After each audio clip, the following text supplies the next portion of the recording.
só abrir questão de universidades. Aí esse pessoal fica no Juazeiro depois de formado, cadê o emprego? É verdade, nós temos aí várias pessoas com nível superior trabalhando em outras áreas, como atendentes, como telefonistas, enfim, porque o cara é assistente social, bacharel em direito, mas se ele encontrar um emprego de segurança, ele está pegando. Se ele pegar um emprego de vigilante, ele está pegando, porque senão ele vai ficar parado. Você vai ficar achando que porque ele está bacharel em direito e não vai aceitar outros empregos. Porque a iniciativa privada nossa parou de ter investimento em 2000, são 19 anos. E eu acho que é uma coisa que tem incomodado muito o investidor vir para a nossa cidade, é essa instabilidade política que a gente vive aqui há muitos anos. Juazeiro tem sido pródigo na revelação de escândalos e mais escândalos, seja na própria Câmara, seja no Poder Executivo. E isso é típico para fazer com que o investidor fique bem distante daquilo ali. Porque ele precisa de uma cidade organizada, ele precisa de uma cidade que abra avenidas, ele precisa de uma cidade que saiba valorizar o teu material humano, que o melhor que tem é o pessoal que está saindo das universidades, mas não está tendo espaço. Qual foi o programa feito de bolsas ou de parcerias com as universidades, sejam elas públicas ou privadas, durante este governo, por exemplo? Um sequer. Não foi feito um programa sequer em que você pudesse estimular as pessoas a dizerem: vale a pena estudar em Juazeiro e residir lá. Porque aqui cresce. Mas cresce por conta da iniciativa privada, cresce por conta da força do fenômeno do Padre Cícero, isso é inquestionável. Mas, e eu quero até aproveitar para a sugestão que vocês lá no início, a dos mercados. É extraordinária, principalmente para uma cidade que não tem para onde crescer mais, como eu disse, que agora o crescimento é vertical. Nós temos que distribuir esses centros de abastecimento, porque a gente sabe que onde coloca um centro de abastecimento disso, e o Pirajá é um exemplo claro, na gestão do Dr. Salviano, cresce exponencialmente. E tem que levar esses centros de abastecimento. Quando foi feita aqui a terceirização para a SR Empreendimentos, entre uma das exigências era a criação, a implantação de um mercado lá na Betolândia. E precisa, porque se você for lá para aquela área lá, entre Betolândia, Aeroporto, Vila Nova, Pedrinhas, aquela área todinha de lá, vai para onde? Desce para o Mercado Central, desce para o Mercado Pirajá, que aqui tem um do Mercado Triângulo. Então, assim, são mercados já que parou. Nós temos que estimular essas outras áreas e fazer com que essas regiões cresçam, até para desafogar o trânsito na malha central. Aí tem todo um resto que precisa ser implementado. Eu noto uma coisa aqui, bem prática. Tanto essa questão da malha melhora trazendo o mercado.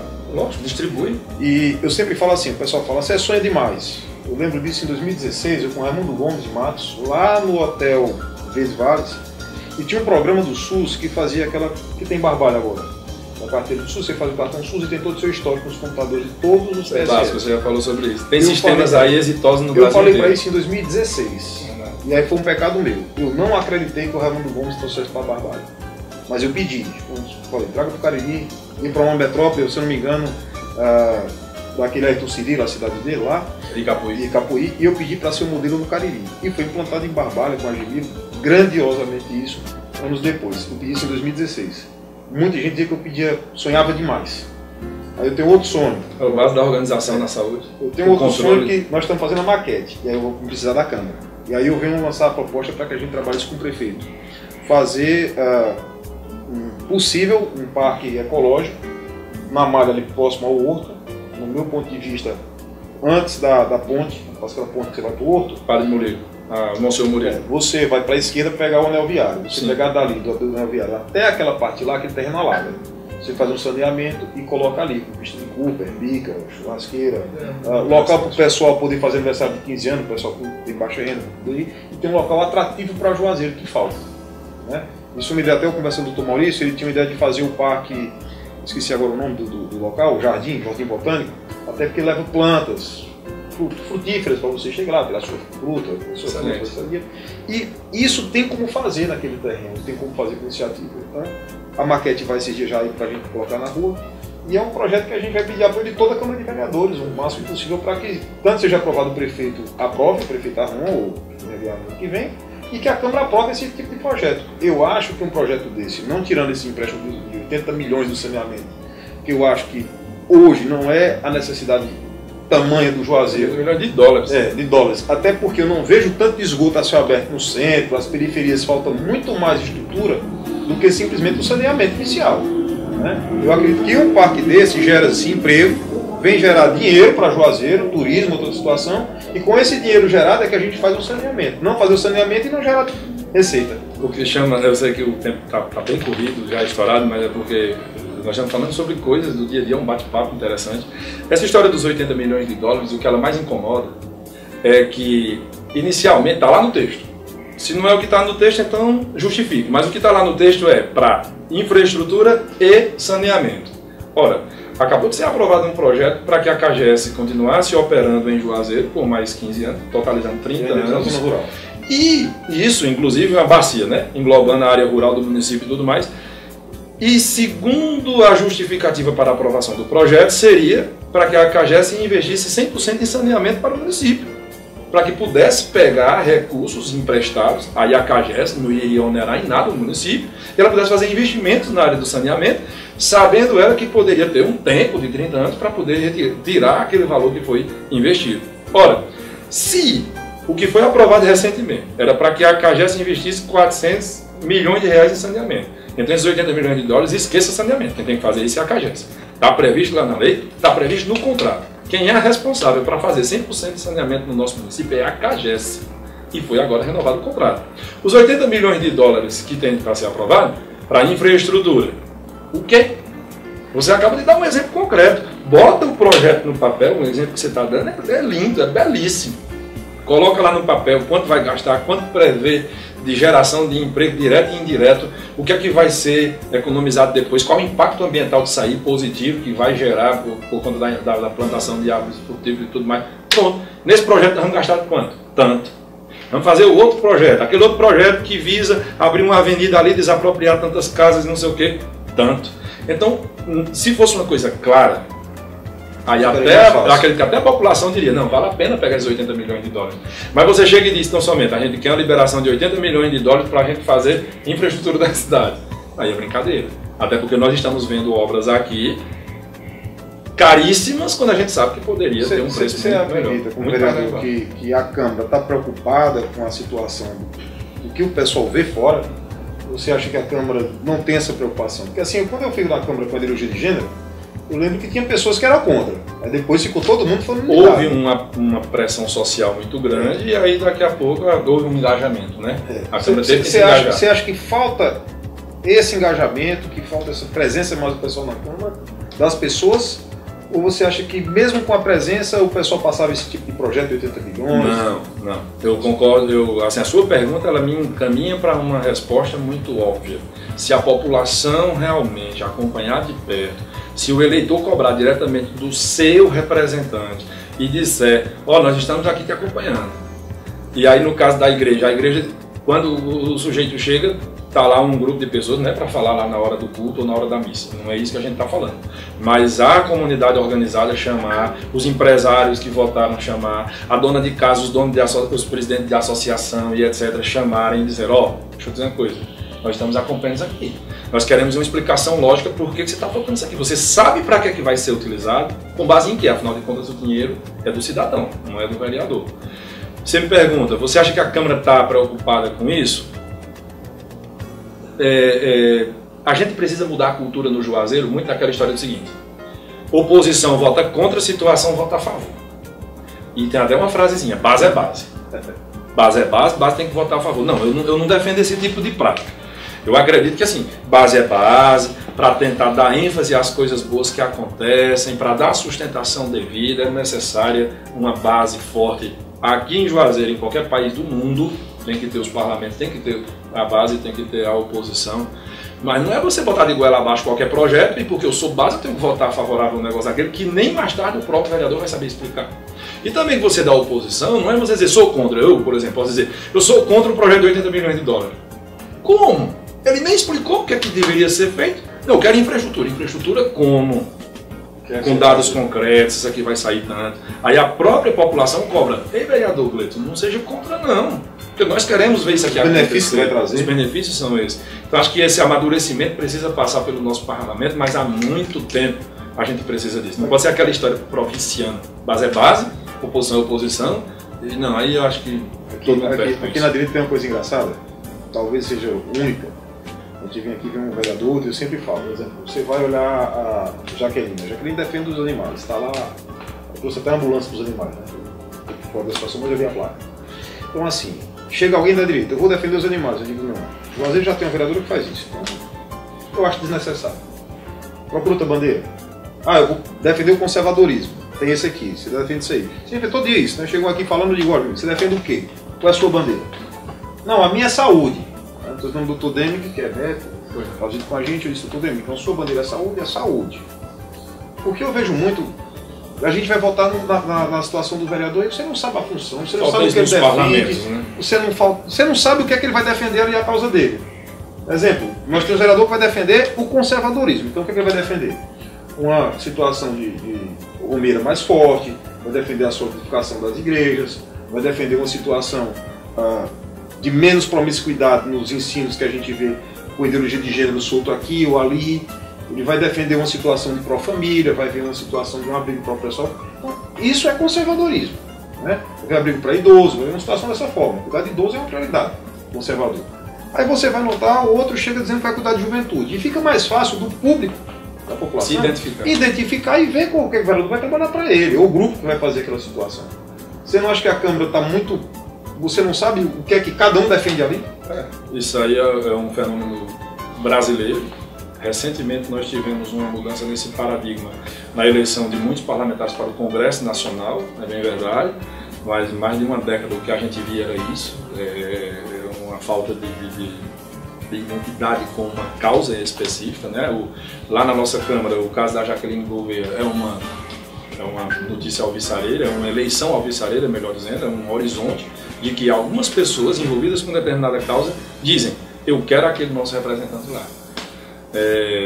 Acho que isso é importante para a democracia, inclusive, porque a democracia presume isso, que tem entendimentos diversos, e o parlamento é essa diversidade de pensamentos, então é importante que cada um representante de determinado segmento social, de cada base filosófica, esteja lá na Câmara defendendo aquele grupo, defendendo aquelas pessoas que pensam parecido, porque essas pessoas sempre precisam de voz sobre todos os aspectos. Aí vai para lá e vai para o convencimento e vai tentar convencer os demais. Eu acho que isso é a essência da democracia.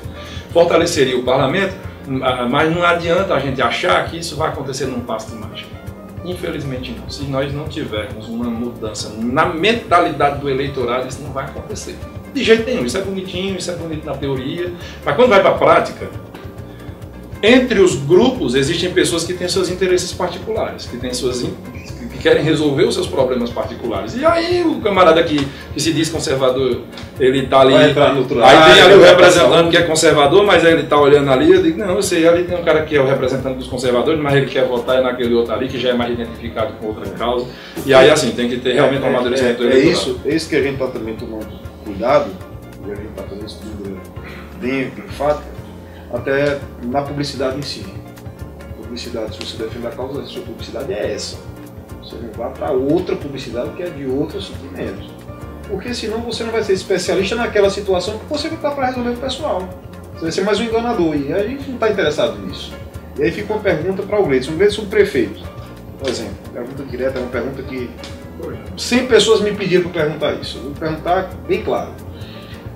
Gestões foram passadas aí e você vê o que é que os prefeitos deixaram de bagagem, de história. Gleidson, prefeito, qual vai ser a bandeira dele e a história que ele vai deixar para a cidade? Bacana. Quando tu falava sobre a questão do que você defende, eu defendo eficiência, transparência na aplicação do recurso público. Porque o resto tudo é em consequência daquilo ali. Todo o resto. Eu posso passar aqui 1 hora falando, inclusive, com o trabalho que nós fizemos como presidente da Câmara dos Vereadores. Na hora que eu pensar em fazer diferente, eu vou me lembrar que eu tenho a obrigação de prestar contas com uma comissão de fiscalização e controle interno. Eu vou me lembrar que eu tenho que prestar contas na internet, para milhares de pessoas acompanharem, no Juazeiro, no Ceará e no mundo. Então, quando eu tenho a obrigação de ser transparente com os meus gastos, eu vou ter zelo com ele.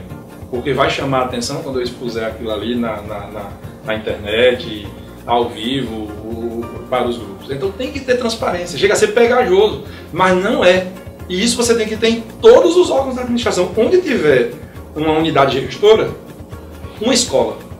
a escola vai ter que ter total transparência. Hoje em dia você tem que ter uma página no Facebook, você tem que ter um grupo de WhatsApp e você tem que ter um conselho fiscal atuante. Um representante dos professores, um representante dos funcionários, um representante dos alunos, um representante dos pais. Os mais cri-cris possível, para poder analisar. O sujeito recebeu 5 mil, comprou bolas de futebol. Vai ver a marca, vai ver a nota fiscal, vai ver o valor e vai ver a necessidade de ter comprado aquelas bolas.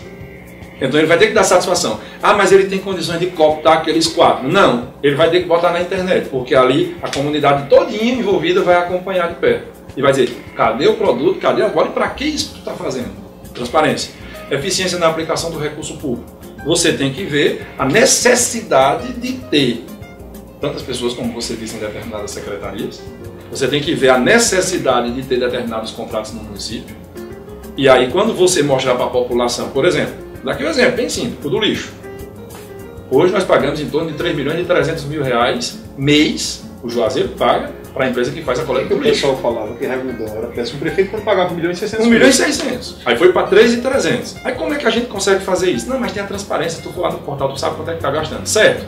E a medição? Você saber o nome dos funcionários, quais são os nomes dos funcionários, até mesmo os próprios garis, os motoristas, eles vão analisar e vão dizer, ei, como é que não existe fazer a medição se não tem balança? Eu já fui lá e filmei. Entendeu? Lá não tem balança. Então assim, você tem que ter eficiência, porque se você economizar esses 3 milhões e 300 e conseguir baixar para 2, sobra 1 milhão e 300. Se você cuidar, o dinheiro que rende, em vez de você comprar mesmo um de bola que não é necessário, você vai comprar a rede também, você vai comprar a luva também. Então você vai dotar a população de mais condições. Foi mais ou menos o que a gente conseguiu fazer na Câmara. Como é que a Câmara fiscaliza o lixo se não tem balança? Não tem quem fiscaliza, é por estimativa. É por estimativa, é pela bacia. Você contrata a empresa para ela fazer a coleta do lixo e ali ela vai dizer que gasta com quantos compactadores, com tantos funcionários, com tantas pastas. Eu lembro que veio uma denúncia, o pessoal fala assim, denúncia, veio denúncia protocolada com papel, que tinha tantos garis, se eu não me engano era 300 e pouco, papel, e para mim, e só tinha 100 e poucos contratados. Para mim, papel, não é fuxico. A gente não faz essa situação, o pessoal fala assim, vocês falam muito da gestão para poder desvirtuar a questão da gestão, desestabilizar. Estou provando que é mentira, porque aquele próprio tinha documentação de tudo. Locais, exemplo, como secretarias de esporte, comprar planta. Tudo vem para mim, eu recebo tudo isso aí. Não sei como é, mas meu WhatsApp fica quase doido de tanta coisa. A gente está deixando o máximo possível para a gestão trabalhar, tranquilo.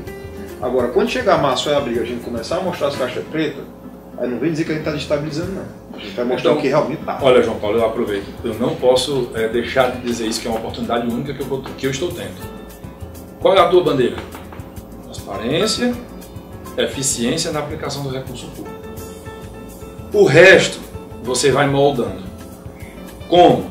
Se você gasta 3 milhões e 300, você prova que precisa de 3 milhões e 300. Se você não precisa daquilo, um conselho que te acompanhe de perto, você dizendo os nomes dos servidores, dizendo quais são os veículos, quais são as placas, com identificação e tudo. Aí você vai com honestidade, com responsabilidade, vai cortar ali 1 milhão da acolá, tu corta 500 mil daqui, foi o que a gente fez na Câmara dos Vereadores. Quando você corta 10 daqui, 11 da acolá, 20 mil daqui, dá para construir prédio, dá para pagar os tarados, dá para pagar o direito trabalhista. O presidente meio agora assim, gente. Aí dá para fazer tudo o resto. Fez um prédio de 2 milhões e 300, a gente vê reforma em Juazeiro com 1 milhão. Então isso não é respeito com o dinheiro público. Então o caminho é esse, não é outro. Aí sobra o dinheiro para o orçamento do esporte, sobra o dinheiro para o orçamento da educação, vai resolver 100% dos problemas da saúde? Não, mas eu vou dizer com um sistema de fiscalização, como você diz, saber pelo número do cartão do SUS, bem direitinho, acompanhar, para que não tenha lá mesmo de fraude, dizendo que foi não sei quantas caixas de remédio para fulano, ninguém sabe nem que fulano existe. Quanto mais que ele recebeu, não tem controle do remédio. O programa que fazia remédio começava com esse Semiju, alguns nomes assim, Cismo, vamos dizer dessa forma. E eu tinha falado, olha, os remédios daqui saem igual a água, você pode tirar para onde você quiser. Pega ali João Paulo, eu fui 3 caixas de remédio para ele. Eu não ando na Secretaria de Saúde, porque eu peço, quando tem alguém com cirurgia, uma situação ou outra, tenho que agradecer a Dr. Romer e outras pessoas, que eu peço, esse pessoal sempre me ajuda. Quando é cirurgia, uma coisa que o pessoal pede de urgência, o Dr. Romer está disponível 100%, é um dos. Eu não vou citar o nome dos demais porque eu vou passar a noite. Mas eu fui na secretaria esses dias e é o mesmo programa que está lá dentro da gestão. Então, aquele programa ele não vigia nada. Ele existe para não dar certo. Então assim, é complicada essa situação. Outra situação que eu vejo, que me perguntar como fica a fiscalização, e há vereadores que vivem dentro da Secretaria de Saúde. E que o eleitor acha que o cara é bom. Ele não é bom, ele é péssimo. Porque ele faz com que o sistema não funcione. Não funcione. E isso nós vamos mostrar durante a eleição de 2020. Pode chorar, meu amigo, vou dar nome ao boi. Não vou dar agora, mas em março ele vai começar. O que acontece? Eu chego lá e vejo você na fila para fazer um exame, sua mãe doente lá, com câncer, alguma coisa. Eu vou lhe explicar porque os exames não são feitos. Vai um vereador, pega o eleitor dele, fura a fila e bota a avó dele, bota a tia, bota a prima, sua mãe morre e não tem. Então, vereador, dentro de Secretaria de Saúde, é para fazer o erro. É para que o sistema não colabore para isso. E vereadores estão usando a Câmara para se eleger várias e várias vezes a Secretaria de Saúde de maneira errada. De maneira errada.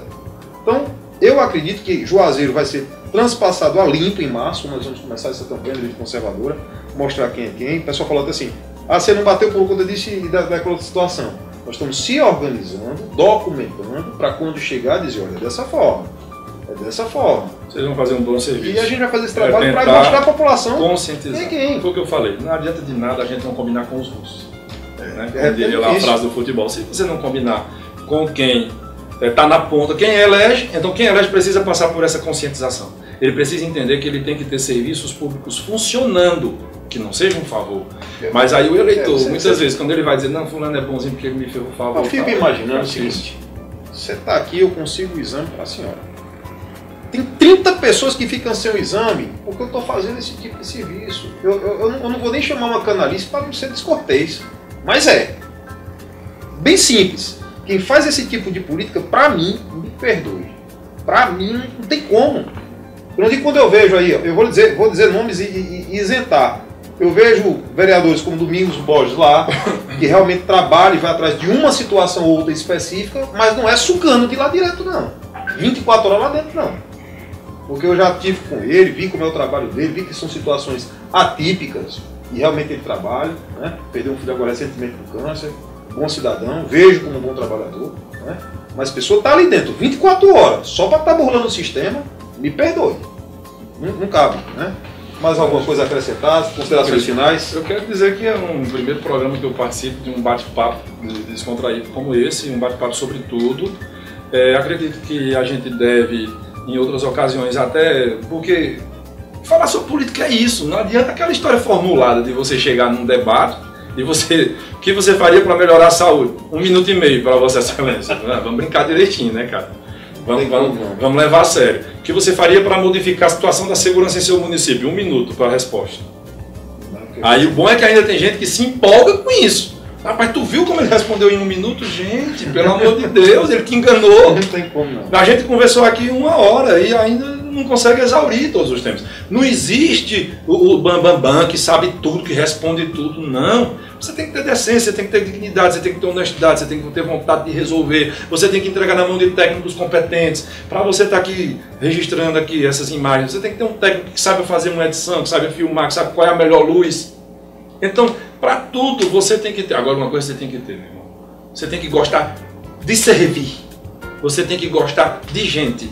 Você tem que ter decência, você tem que ter vergonha. Você partiu desse princípio, aí você vai errar, você vai ter falhas, mas você vai ter muito mais acertos. Acho que a gente tem que fazer. Então eu gostei muito de bater esse papo contigo. Peço desculpas aí na esticada nas respostas, mas enfim, vai ser um prazer poder vir conversar sobre os outros temas e não dizer assim, resolve isso aqui em 1 minuto. Não, isso é bom bater um papo. Tem um desafio final, você responde se quiser ou não, terminar o programa. Bem simples. O projeto da gente também, e os prefeitos hoje, eles ganham a eleição e ninguém sabe quem é o secretário dele, aparece depois da eleição. Nós temos aqui um desafio que os candidatos a prefeito que quiserem aceitar o desafio, para ser transparente para a população, mostre todo o seu secretariado antes da eleição, para ser transparente. O meu secretário é fulano de tal, esse cara é íntegro, é honesto, tudo mais. É uma boa ideia. Para não aparecer um tiririca daqui a pouco sendo secretário de alguma coisa. É uma boa ideia. A gente tem que...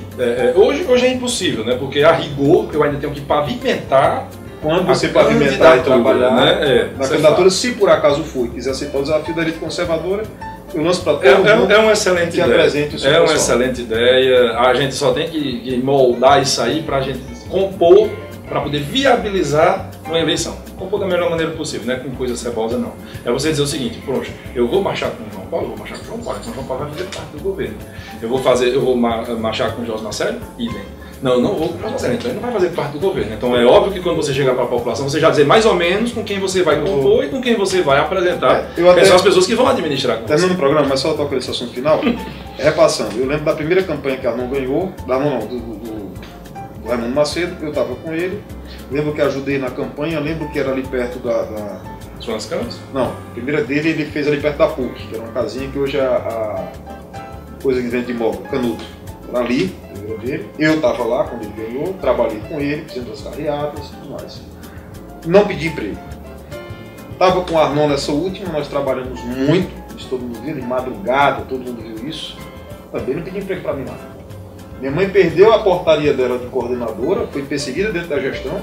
Eu também não pedi nem para ir lá trocar do local. Então, a respeito disso aí, acho que você tem que trabalhar pela ideia e não por retribuição em algum favor desse. Trabalhamos com o Bolsonaro, quando eu falei Bolsonaro é presidente, eu não pedi também nenhuma vaga. Então, assim, eu acho que a população tem que participar da política para que ela mude a sua realidade, não em benefício próprio. Que bom que você fala isso. O importante é você dizer que não adianta negar para o eleitor, para a população, que você está acompanhado de pessoas que dizem que construíram contigo aquela ideia, que dizem que construíram contigo um projeto, que dizem que querem ver o teu programa e você dizer, não, quem está aqui comigo não vai fazer parte. Eu vou trazer alienígena. Não, por isso que eu digo, a ideia é importante. Mas lógico, tudo vai de uma ideia de uma maturação. Você vai com conversas demoradíssimas, de entrar pela madrugada e você saber, não, esse cara tem um perfil para trabalhar comigo, esse não tem. Fechou, tem um perfil, pronto, população, isso aqui que a gente vai apresentar para vocês. Vamos arregaçar as mangas e vamos apresentar um pouco. E vai agora com o Gleidson Bezerra, presidente da Câmara, amigo, pessoal, candidato a prefeito de Juazeiro. Juazeiro, conheci um pouquinho mais dele. E boa noite, juazeirense, boa noite, caririense. Até a próxima.